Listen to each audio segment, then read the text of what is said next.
Se você é um investidor iniciante ou se você já é um investidor mais experiente, tem um ativo que não pode faltar no seu portfólio de investimentos.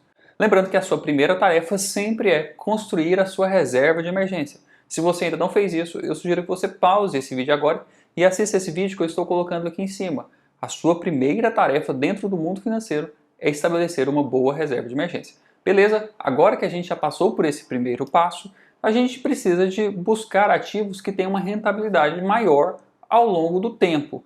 E logo vem à mente a classe de ativos que são as ações de empresas negociadas na Bolsa de Valores. E aí é muito comum que a gente entre numa busca por ações num preço baixo que tem um alto potencial de valorização dentro do curto prazo e usar isso como um mecanismo de trade, comprar barato, vender caro e assim enriquecer. Inclusive aqui no YouTube tem um monte de vídeo falando sobre ações baratas. Mas aqui mora um perigo muito importante que está relacionado sobre como o mercado financeiro funciona. Olha só, quando você compra uma ação, necessariamente tem uma pessoa do outro lado vendendo. Então quando você compra uma ação achando que essa ação está barata e que ela tem um alto potencial de valorização, do outro lado tem uma pessoa com exatamente a opinião contrária do que você está achando. A pessoa que está vendendo, ela está falando, olha, eu acho que essa ação já chegou no seu pico de valorização e agora é um bom momento de sair. Então agora a gente entra numa disputa entre duas pessoas em que uma vai estar certa enquanto a outra vai estar errada. Então, será que você é mais esperto do que os outros? Eu tenho certeza que eu não sou mais esperto que os outros, então eu não posso entrar nesse jogo de fazer o stock picking. Eu não consigo entrar nesse jogo de escolher ações individuais para investir. Se eu não sou capaz de fazer isso, então como eu invisto em ações de empresas?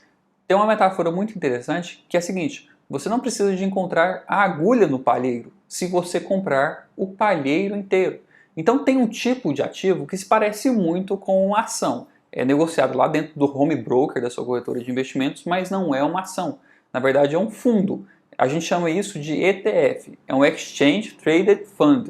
É um fundo que é negociado na Bolsa de Valores. E a variação no preço do ETF acompanha algum índice de referência. Por exemplo, você pode decidir investir no Ibovespa. Existe um ETF, que é o BOVA11, que segue a variação do Ibovespa. Eu já expliquei no vídeo anterior o que é o Ibovespa, que é uma carteira teórica que tem a maioria das empresas negociadas no Brasil e é uma média ponderada pela sua capitalização de mercado.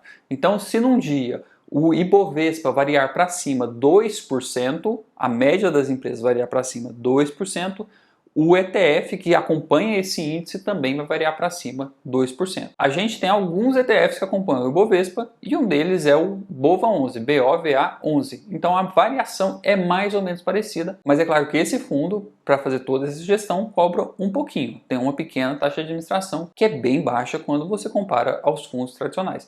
Mas então qual é o ativo que não pode faltar na sua carteira de investimentos? É o seguinte: investir no Ibovespa pode ser um problema porque a gente tem uma parcela muito grande de empresas que são controladas pelo governo. A gente tem lá bancos estatais, tem a Petrobras, tem a Vale, tem empresas de saneamento, ou seja, o governo, a gestão governamental, a gestão estatal tem uma grande influência sobre o Ibovespa.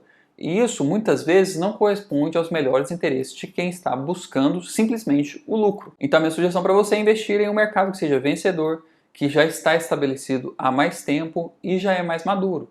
E eu estou falando aqui do mercado americano.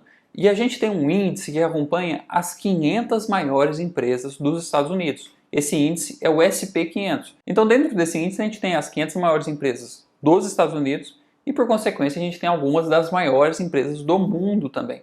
Então lá a gente vai encontrar empresas como a Apple, como a Amazon, como o Facebook, como a Tesla. E você não precisa comprar individualmente cada uma dessas empresas para se expor a possíveis rentabilidades. Porque afinal de contas, quando você escolhe uma empresa para investir, é como se você estivesse buscando uma agulha dentro do palheiro.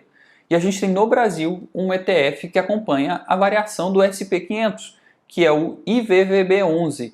Esse ETF ele acompanha duas variações, na verdade. A primeira é a oscilação do dólar, porque esses ativos eles estão lá nos Estados Unidos, são ativos nominados em dólar, e então acompanha também a variação do SP500. Então se num dia a cotação do dólar for para baixo, enquanto a variação do índice SP500 for para cima, pode ser que fique no 0 a 0, porque a gente acompanha as duas variações. E se você investe lá fora, nos Estados Unidos, também tem vários ETFs que acompanham a variação do SP500 E o mais famoso deles é o ETF SPY, que tem algumas centenas de bilhões de dólares investidos. Eu espero que esse vídeo seja útil para você e que você considere investir nesses ativos. Te encontro numa próxima oportunidade.